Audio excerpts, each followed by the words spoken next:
Bonjour et bienvenue. Aujourd'hui, je vais vous parler de dips. Mais avant de démarrer la vidéo, je vais faire comme tout le monde sur YouTube. Je vais vous demander de vous abonner à cette chaîne pour m'aider à la faire grossir, grandir et activer la cloche de notification pour nourrir l'algorithme de YouTube, me faire connaître à des nouvelles personnes. Merci d'avance. Alors les dips, c'est un super exercice avec de nombreuses variations qui permettent en fait de muscler, de développer la force du haut du torse et notamment pecs, triceps et épaules. Selon les variations que vous allez utiliser, on va même pouvoir travailler en plus le gainage, améliorer le gainage et bien entendu pouvoir transférer tous ces gains sur des exercices plus avancés, notamment sur du travail par exemple aux anneaux si vous aimez toutes les figures de gym, le front lever, le back lever, etc. Donc les dips c'est vraiment un exercice de base avec une forte transférabilité. Mais avec une pratique régulière, beaucoup de personnes témoignent de douleurs autour des cervicales, des épaules et des coudes notamment. Et donc, il est important d'identifier d'où proviennent ces douleurs. Donc, dans cette vidéo, on va voir d'où proviennent ces douleurs, pourquoi il est important de pratiquer des exercices de mobilité précisément pour éviter et prévenir ces douleurs. Et puis, je vous donnerai différents conseils de planification et d'utilisation de certains circuits contenant des dips. C'est parti. Comme je vous le répète très souvent depuis des années, nos habitudes quotidiennes ainsi que nos pratiques sportives peuvent progressivement induire des déséquilibres musculaires. Et ces déséquilibres musculaires, ils vont progressivement modifier notre organisation posturale à la fois au repos comme à l'effort et ainsi induire un stress sur les articulations et donc les tendons et les surfaces articulaires, provoquant ainsi des douleurs à plus ou moins long terme. Alors, la posture tête vers l'avant avec enroulement et effondrement des épaules vers l'avant fait partie finalement de ces attitudes posturales qu'on rencontre très fréquemment de nos jours et qui vont induire un certain nombre de déséquilibres musculaires et de problématiques. Donc, en premier lieu, des déséquilibres autour des muscles du cou et de la nuque. Ensuite, on retrouve des déséquilibres autour des muscles de l'avant du torse qui se raccourcissent et perdent progressivement leur élasticité. C'est le cas notamment du grand pectoral, mais c'est surtout le cas du petit pectoral qui, en s'insérant directement sur le haut de la scapula, votre omoplate, peut la tirer en permanence, la tracter en permanence vers le haut. On retrouve aussi des déséquilibres des muscles du haut du dos autour des omoplates et de l'arrière des bras, comme les rhomboïdes, les trapèzes moyens et inférieurs, le petit et le grand rond, ou encore l'infra et le supraépineux. Ces muscles sont du coup forcés à rester en position étirée et contractée. C'est ce qu'on appelle une contraction excentrique. Et cette contraction permanente est mise en place pour retenir le déplacement excessif des omoplates à cause du raccourcissement des muscles à l'avant du torse, et notamment le petit pectoral, que je viens d'évoquer, qui est un muscle très sollicité durant les dips sur barre parallèle ou sur anneau. À ces déséquilibres musculaires et posturaux, il faut ajouter qu'il existe des variations morpho-anatomiques importantes d'un individu à l'autre. Donc ces variations morpho-anatomiques, on peut les retrouver sur la forme des omoplates et de leur acromion, ainsi que sur la cage thoracique sur lesquelles elles glissent, elles bougent, pour accompagner les mouvements en fait de vos bras, pour initier les mouvements de vos bras, etc. Et ce seul facteur, au niveau de la forme morpho-anatomique des omoplates et de leur acromion, peut favoriser des problèmes chez certaines personnes. Donc, en plus des déséquilibres musculaires qu'on a évoqués, qui modifient les déplacements et les mouvements de vos omoplates dans le dos, en plus de la forme de vos omoplates et de leur acromion, on retrouve également en fait un excès de rotation interne de l'humérus. Donc votre humérus ici, il peut aller en rotation externe ou il peut aller en rotation interne. Le problème, c'est que lorsqu'on passe trop de temps devant les écrans en position assise, en fait, on développe un excès de rotation interne de l'humérus. Et cet excès de rotation interne de l'humérus, il va modifier les possibilités que je peux avoir lors d'un dips, mais également le fonctionnement de l'articulation de mon coude lors des dips ou lors d'autres mouvements de musculation. C'est pour ça que c'est important de parler de cette problématique et de ces déséquilibres. Donc, lors d'un dips, vous placez l'articulation de vos épaules et de vos bras en position d'extension plus ou moins maximale et de rotation interne des bras plus ou moins importante. Et cela peut devenir un sérieux problème car en fonction des déséquilibres musculaires et posturaux que je viens d'évoquer, du niveau de mobilité de contrôle que vous possédez autour de vos épaules et du type de dips que vous utilisez, cela peut entraîner un déplacement de la tête de l'humérus vers l'intérieur et vers le haut de la cavité glénoïde. Donc lorsque vous faites trop de dips trop souvent ou que vous descendez trop en extension ici de l'épaule avec cet excès de rotation interne de la tête humérale, eh bien votre tête humérale, elle va venir ici écraser toutes les structures qui passent entre votre acromion et la tête humérale, donc tous les tendons, les petits tendons et tous les tissus, les cartilages, les bourses séreuses. Et à ce moment-là, à force de recréer, de favoriser ce mouvement de la tête humérale, eh bien vous allez créer des phénomènes inflammatoires et donc l'apparition de douleurs plus ou moins handicapantes qui peuvent aboutir à des déchirures partielles ou totales des tendons de certains muscles qui passent dans ce tout petit espace entre la tête humérale et l'acromion. Donc tout l'enjeu est de trouver le juste équilibre entre ce qu'on appelle le centrage articulaire, le maintien d'un bon gainage dynamique de l'articulation de la tête humérale, du gainage, du maintien de votre omoplate pendant les mouvements de dips, mais c'est valable pour tous les mouvements finalement sportifs, athlétiques ou de la vie du quotidien, et en même temps une sollicitation suffisante pour pouvoir précisément développer votre force, votre masse musculaire et transférer ça dans de nombreux gestes et activités sportives ou du quotidien. Un autre problème qu'on retrouve également fréquemment avec l'excès de rotation de la tête humérale vers l'intérieur, l'excès de rotation interne de la tête humérale, c'est que lorsque j'ai un excès de rotation interne de la tête humérale, mais qu'en même temps, vous voyez la position ici de ma main, elle est forcée de prendre une barre parallèle qui est en L parallèle, donc qui n'est pas dans la ligne de la trajectoire articulaire, eh bien, je vais progressivement forcer sur tous les ligaments et les structures ici qui vont maintenir les têtes du radius et du cubitus en place. Donc, au début, on sent rien et puis après quelques années, on peut développer une certaine laxité de toutes les structures dont je viens de vous parler au niveau du coude. Donc, on va voir que ça va être important dans le choix des dips et de leurs variations et la planification de ces exercices. Dernier point à évoquer, la cage thoracique qui doit avoir une certaine mobilité. Votre cage thoracique, elle est ici composée par l'ensemble de vos côtes, l'os du sternum ici et donc tous les cartilages sur lesquels les côtes s'insèrent au niveau du sternum et l'ensemble de toutes les côtes qui viennent s'insérer sur les apophyses vertébrales dans votre dos. Donc si j'ai un souci justement au niveau de ma mobilité, de la mobilité de certaines côtes, de la mobilité de certains étages de la cage thoracique, ça va avoir des répercussions, encore une fois, sur la qualité de mouvement, la qualité d'exécution de mes dips, mais aussi de nombreux mouvements, à commencer par le mouvement respiratoire. Donc c'est très important de comprendre l'ensemble du tableau et également de comprendre pourquoi je vais vous conseiller un certain nombre d'actions dans un certain ordre.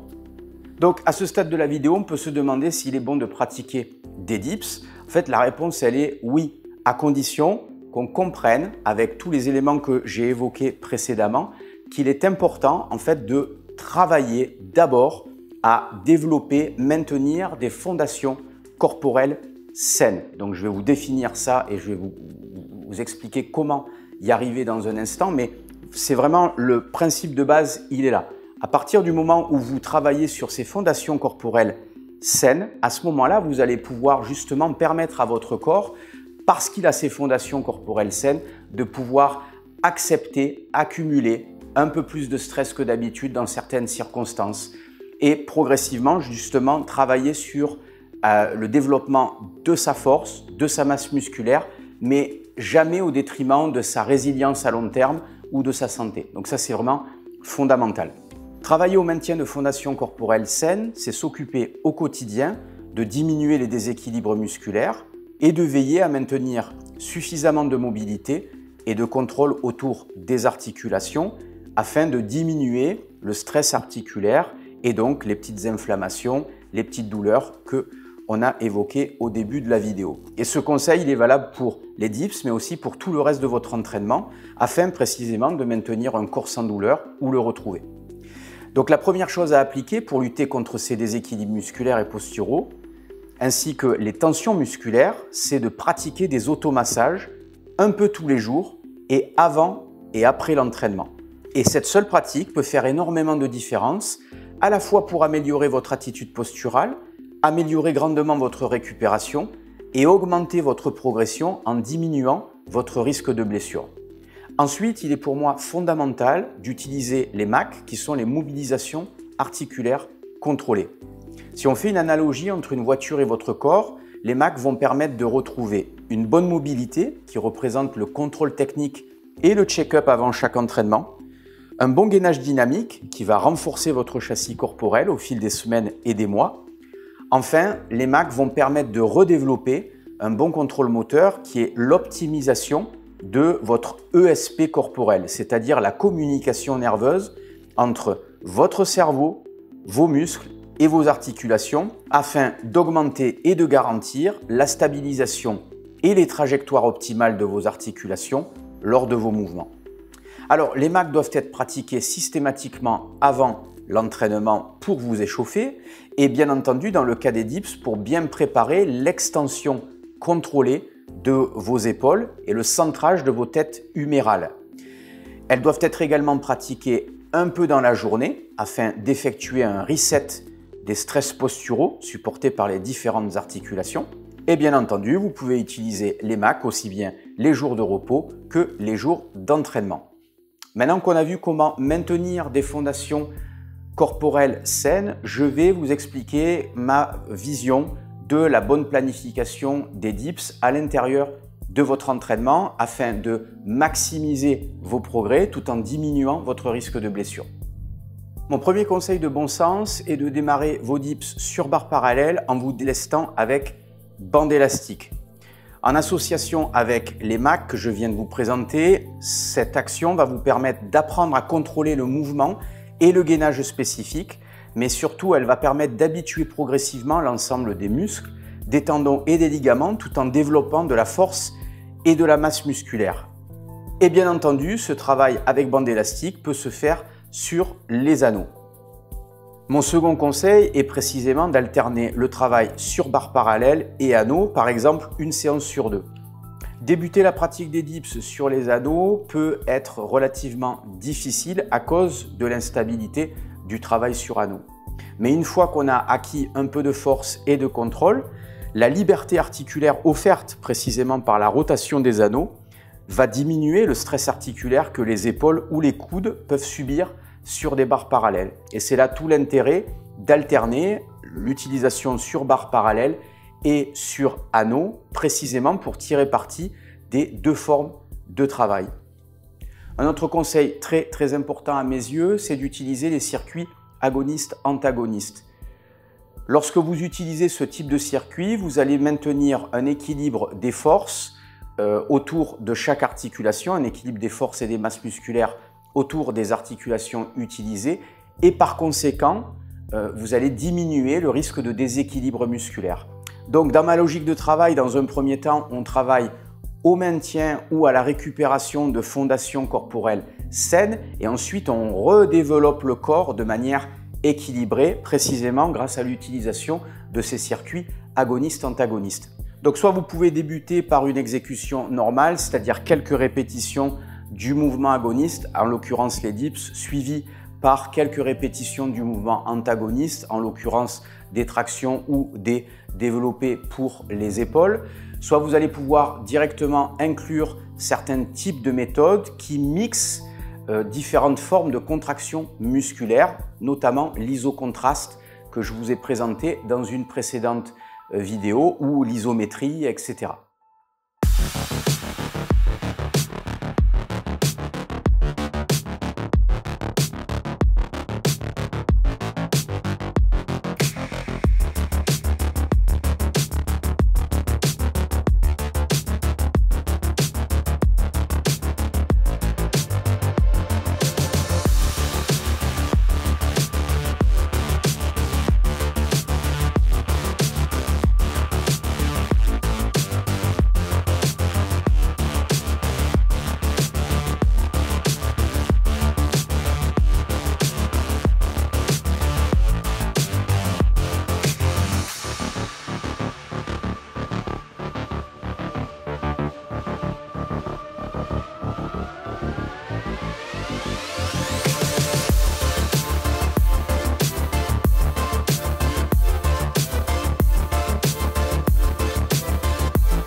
Voilà, j'espère que vous avez apprécié les différentes progressions que je vous ai proposées dans ce circuit agoniste-antagoniste et qui me permet d'éviter de pratiquer trop souvent soit des séries longues, soit des séries lestées. Un autre intérêt majeur à mes yeux de ce circuit, c'est son aspect ludique qui va diminuer la monotonie. Si je diminue la monotonie d'un côté et je diminue le risque de blessure de l'autre, eh bien, j'élimine deux des plus gros facteurs qui poussent beaucoup de gens à arrêter de s'entraîner. Et ça, pour moi, c'est fondamental si on veut avoir justement cette progression, cette résilience dans le temps à long terme. Voilà, j'espère que vous avez apprécié les différents conseils de cette vidéo, le circuit agoniste-antagoniste que je vous ai proposé, qui vous aura peut-être donné envie d'aller plus loin. Si vous voulez aller justement plus loin et retrouver d'autres circuits équilibrés, je vous suggère deux livres dans l'ensemble de ma collection, Physique au top ou Entraînement et circuits raisonnés. Et bien entendu, l'ensemble du matériel d'automassage, les bandes élastiques, les barres parallèles ou le CTS Trainer avec les anneaux, vous le retrouvez sur mon site internet www.christophe-cario.com. En attendant, comme d'habitude, prenez soin de vous et à très vite pour de nouveaux conseils d'entraînement. Bye bye.